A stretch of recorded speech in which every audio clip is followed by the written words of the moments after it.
ராஜ்மா ஊற வச்சு குக்கரில் போட்டு வச்சுருக்கேன் வேக வைக்கிறதுக்கு.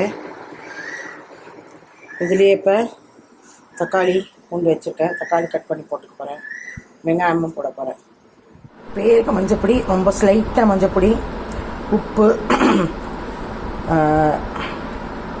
அன்னாச்சி பழ 2-3 விதை, ஒரு பட்டை, ஒரு துண்டு சுருள் பட்டை, ஒரு 7-8 கிராம்பு, கொஞ்சோண்டு ஜீரகம், கொஞ்சம் பெருஞ்சீரகம், சோம்பு, இதெல்லாம் சேர்த்து நம்ம இதோடையே இப்போ என்ன பண்ண போகிறோம். ஆல்ரெடி தக்காளி வெங்காயம் இந்த ராஜ்மா போட்டிருக்கோம். இதெல்லாம் போட்டு இப்போ கொதிக்க விட போகிறோம். விசில் வந்து இதெல்லாம் நல்லா மசிச்சு எடுத்த அப்புறம் மேலே எப்படி என்ன மசாலா போட்டு கலக்கிறதுன்னு இந்த இது இஞ்சி பூண்டு பேஸ்ட்டு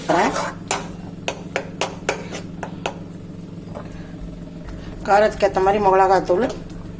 இதெல்லாம் எண்ணெய் நல்லா பிரிஞ்சு வரட்டும். எண்ணெய் பிரிஞ்சு வந்தப்புறம் பூண்டு இஞ்சி இந்த பேஸ்ட்டு நல்லா வதங்கியாச்சு. எண்ணெய் பிரிஞ்சு வச்சு பச்சை வாசனை போயிட்டு இதை இப்போ கொட்டிட்டோம். ஆல்ரெடி வேக வச்ச ராஜ்மாவில் இதையும் போட்டு வேஸ்ட் ஆக்காமல் இல்லை இந்த தண்ணி விட்டு இந்த மசாலாவை கொஞ்சம் எடுத்துடலாம். வச்சுட்டு எல்லா மசாலா எல்லாமே போட்டாச்சு. ஒன்றும் பண்ணலாம். ஒரு 3 to 4 விசில் வச்சு எடுத்தா போதும். அவ்வளோ ஆச்சு. பாருங்க,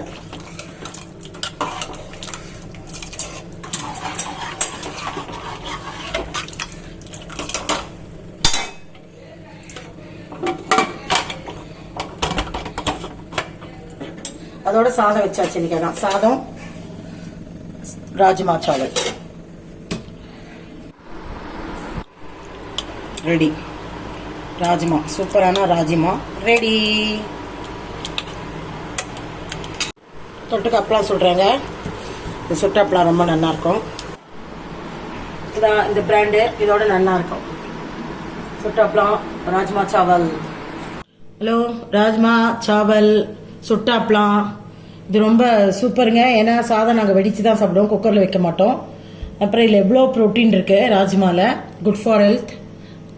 எண்ணெய் ரொம்ப கம்மி தான், ரொம்ப எண்ணெய் கிடையாது, ரொம்ப ப்ரோட்டீன்.